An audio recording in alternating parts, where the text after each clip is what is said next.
everybody, welcome back to my channel. I am Adorkable Rachel, and it's time for another episode of Rachel Reviews, so let's just hop into it. Kitty! Well, Sony's at it again. They took something that really took off in our pop culture, and they turned it into a shameless cash grab. Who here's surprised? Slender Man is, of course, based on the urban legend that was invented by Victor Surge back in 2009, and has pretty much taken off on the internet ever since. He's been the inspiration for countless forms of fan art, stories, fan fiction, and was also unfortunately the inspiration for a stabbing that occurred by two 12-year-old girls back in 2014. Thankfully, the girl that they stabbed survived, and also thankfully this movie is in no way based on that tragic incident. And that was one of the few good things that this movie did do in good taste, because man, was this a bad movie! And before we get started, this episode is brought to you by Stardust, the free app that allows you to share reactions to movies, TV shows, and trailers. The movie tells the story of four teenage girls who, after hearing about the urban legend of Slender Man, try to find a way to summon him, and after watching a scary video, a la ripping off the ring, they suddenly find themselves being haunted by the supernatural figure. Okay, to get it out of the way, one thing that I do actually appreciate about this movie, I do, for the most part, like the performances of the main actors. There aren't really any big names in this movie, but the four actors who play the characters that this movie focuses on actually do give pretty decent performances. I mean, script-wise, it wasn't really fleshed out that well, but I did believe the connection between the friends, and I also believe that they did care for each other. And when any of them were scared, I did believe that they were scared. In some of the more scarier scenes, the environment could be a little confusing and detached, but I still believed whoever was in that moment and the fear that they were going through. And give the girls some credit, they were able to take some of the cringiest dialogue possible and actually make it sound somewhat plausible. I really hope that the actresses get cast in better films after this, because guys, they deserve so much better. Also, another positive, there actually are some scenes in this movie that are pretty suspenseful, and there's also a lot of really interesting and creepy imagery. In fact, you know what? I'm just gonna say it. This movie did actually start out pretty promising. We established the connection between the friends, they try to summon Slender Man. It's a little creepy and suspenseful, and it actually starts off okay. And even after they watch that really creepy video that's, again, totally ripping off the ring, the movie completely loses me after that. Not long after, the girls start to experience really out of the ordinary occurrences, and they're obviously being haunted by Slender Man, but the hugest issue that I found with this movie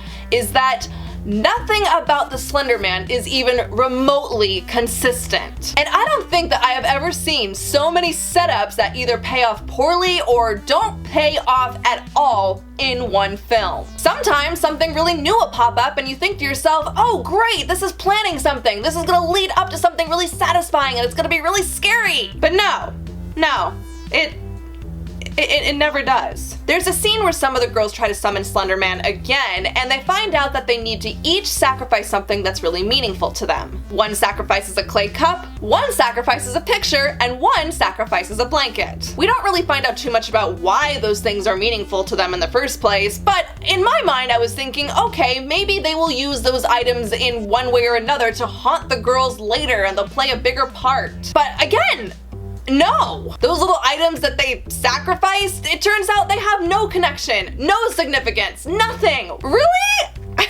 What was the point of that then? In fact, in my mind, in my theory of this movie, I think that Slender Man knew those things were not as meaningful as they said they were and knew that they were not significant enough for him, so he just decided to go haunt them as punishment. And good for him if that's the case, because they deserve it. And that happens so much in this movie. We feel like we're finally going somewhere or building up to something, and then we just don't. And also sometimes the movie likes to take a detour to go off and torture someone for a little bit, and you'd think that would be pretty cool and exciting and scary, but no! Also, the movie likes to take detours every once in a while to torture some of the girls, and you'd think that would be really entertaining, but it's not, and actually it's kind of annoying and repeats itself quite a bit. And what's also really hilarious about this movie is the awful screenplay. There are scenes where the girls are talking, or they're just explaining things, or they're researching things on the internet for way too long, and sometimes they explain too much, like just information that's not even the least bit necessary. They verbally acknowledge a couple things about this one girl a few times, like that she has trophies and also she runs track. Did we even once acknowledge that she was a trophy-winning track runner?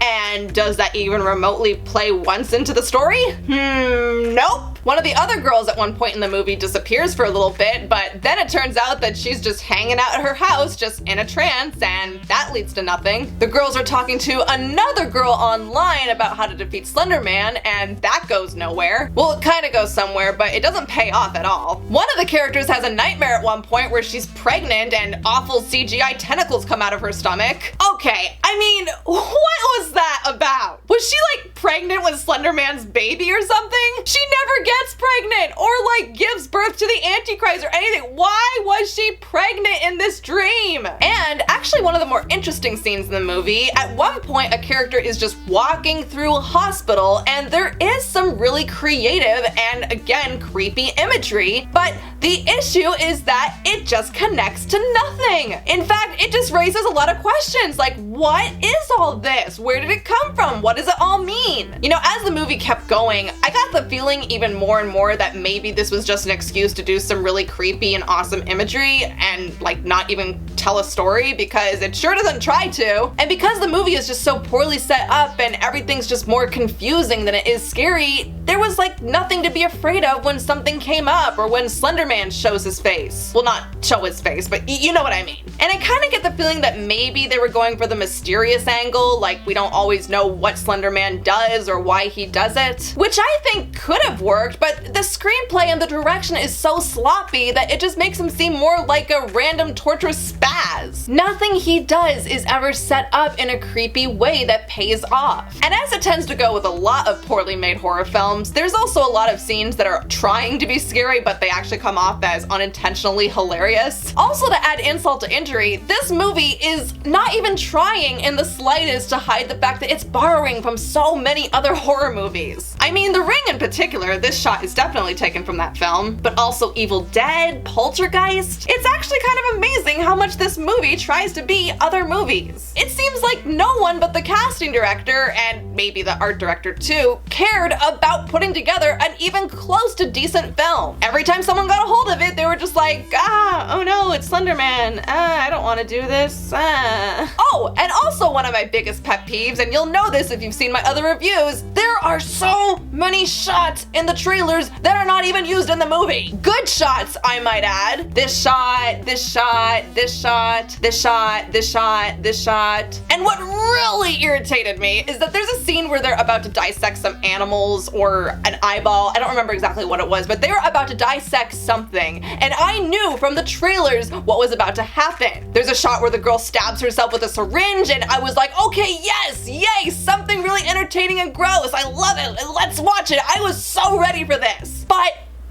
they cut the scene before that girl even entered the scene. And it's not in the movie at all. Are you kidding me? What the hell? And for a movie that just has such interesting imagery and such potential and a lot going on, it was just so boring. After the first 5 or so minutes, I just started tuning out. I didn't care. It was just such a snooze fest. I had no energy to care because this movie doesn't even try. And again, what's so disappointing about a movie like this is that there was a lot of potential to do something, but they just didn't bother. The character of Slender Man, according to legend, is that he is a mysterious, possibly dangerous entity. There is so much you could have done with this. In fact, the whole idea of Slender Man is he's so open to interpretation. How could you possibly mess this up? Nothing in this movie pays off. In fact, we don't even really learn anything about Slender Man either. Oh, and at the end, they try to put in a message about our culture and how we spread Slender Man and that's how he gets to us. You know, it's supposed to be kind of a cautionary tale about viral culture and the internet in general. Even though the movie like never addresses this until like right then. God damn, this movie is such a freaking hot mess, and I'm sorry, Slender Man, you deserve better than this. You know, I remember last year when I was really angry at the movie Rings because it was just such a lazy insult of a sequel to the original The Ring movie. But I will give that movie credit. It at least had a plot. It wasn't a good plot, it didn't make a whole lot of sense, and it was also inconsistent, but at least there was a story. This movie was just a bunch of nothing. I'm sorry, but in my personal opinion, I cannot believe I'm saying this, but this movie was worse than Rings was. And I also really hope in my heart of hearts that Victor Surge is making some good bank off of this, because he also deserves just so much better than this stupid movie. The least we can do is to pay him back to say that we are sorry, Victor Surge. We are so sorry. So those are my thoughts on the Slender Man movie, if you can even call it a movie. And now here's this week's featured Stardust users and their thoughts on the film. Awful. This movie is the most lazy movie I've ever seen. It's got poor dialogue, poor character development. Please get him away from me! Ah, Slender Man! I don't want him to kill me in my sleep! There's 3 different times where a girl walks through a creepy house towards a creepy sound without turning any lights on in the house. The horror stuff doesn't seem to have any logic to it or rules. I don't care. And if you're not already familiar with Stardust, it's a free app you can download that lets you react to movies, TV shows, and trailers under 30 seconds. And it's the easiest and fastest way to share your video reaction online. I use it every day to react to all kinds of movies and shows, both new and old. And whenever I see a new film, I always share my thoughts on this app first. So if you want to watch those videos and watch other reactors and post your own reactions, then be sure to follow the link in the description down below, and be sure to follow me, Adorkable Rachel. Also, if you want a chance to appear in the next compilation, then be sure to follow me on Twitter when I announce when the next opportunity will be, so you can tag me in one of your next reactions. So now I want to know, guys, if you got the chance to go see this really horrifyingly awful movie, then what did you think of it? Also, let me know in the comments, what other kind of internet trends do you want to get see made into movies, and are there any other movies, trailers, or shows coming out soon that you want me to review? Well, go ahead and leave your comments below, be sure to like and share, and if you're new and like what you saw here, then don't forget to hit that subscribe button, and also be sure to hit the little bell button down there to get notified when new stuff comes out, because I make new videos every week! Bye, Adorkable Buddies! I'll see you soon!